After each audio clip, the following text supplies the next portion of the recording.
दिल्ली में पिछले 24 घंटे में फिर से कोरोना के 1300 से ज्यादा नए मामले जुड़ गए हैं।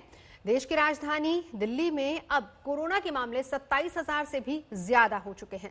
पिछले कई दिनों से दिल्ली में हर रोज 1,000 से ज्यादा नए केस आ रहे हैं। दिल्ली में जितनी तेज कोरोना संक्रमण फैलने की रफ्तार है, मान लीजिए कि अब उतनी ही तेज रफ्तार कोरोना पर होने वाली सियासत की भी है। एक तरफ रोज मिलने वाले संक्रमण 1000 के पार हैं, तो दूसरी तरफ सियासत धुआंधार है। दिल्ली के मुख्यमंत्री अरविंद केजरीवाल ने ये कहकर इस सियासत को और धक्का दे दिया कि दिल्ली के कुछ अस्पताल राजनीतिक दलों के इशारों पर चल रहे हैं। पिछले मंगलवार को हम लोगों ने ये ऐप लॉन्च करके दिल्ली सरकार का और सारे अस्पतालों की लिस्ट डाल दी कि किस अस्पताल में कितने बेड है, कितने खाली हैं, और फिर तो जो बवाल हुआ। अब लोगों को पता है कि इस अस्पताल का ये लिखा हुआ है, इसके अंदर 20 बेड है, खाली हैं 20 बेड, लेकिन ये बेड नहीं दे रहा। जब उसके पास जाओ तो कहता बेड नहीं है, झूठ बोल रहा है। इनमें कुछ चंद अस्पताल दिल्ली के इतने पावरफुल हो गए हैं, सभी पार्टियों के अंदर उनका पहुंच है, ऊपर तक पहुंच है। अंदर प्राइवेट में धमकी दी है उन्होंने कि हम नहीं कोरोना के मरीज लेंगे, जो करना है कर लो। मैं उनको कहना चाहता हूं, कोरोना के मरीज तो लेने पड़ेंगे तुमको। अरविंद केजरीवाल यही नहीं रुके, उन्होंने सीधे सीधे आरोप लगाया कि कुछ अस्पताल बेड की कालाबाजारी कर रहे हैं। सीएम ने धमकी भरे स्वरों में सीधे बोला कि ऐसे अस्पतालों को बख्शा नहीं जाएगा। आप लोगों को दिल्ली में अस्पताल बनवाया था पैसे कमाने के लिए नहीं बनवाया था।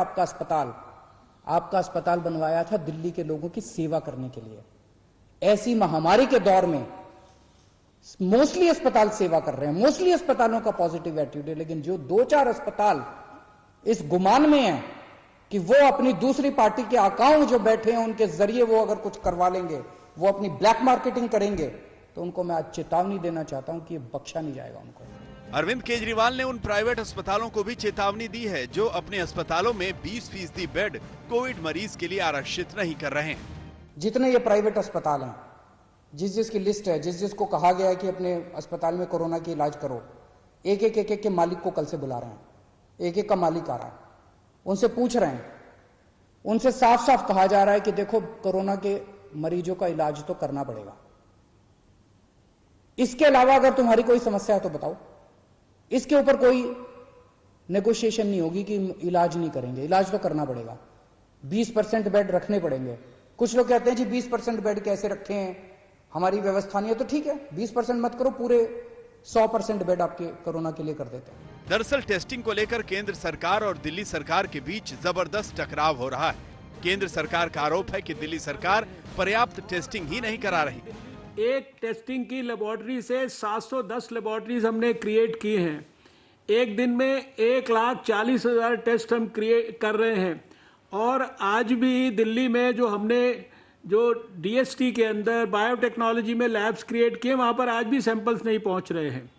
तो जो सिस्टम के अंदर जो चीज़ें क्रिएटेड हैं, आपको और लैब्स खोलनी है, आप खोल लीजिए, हम उसके लिए सपोर्ट करेंगे आपको, ऐसा नहीं है।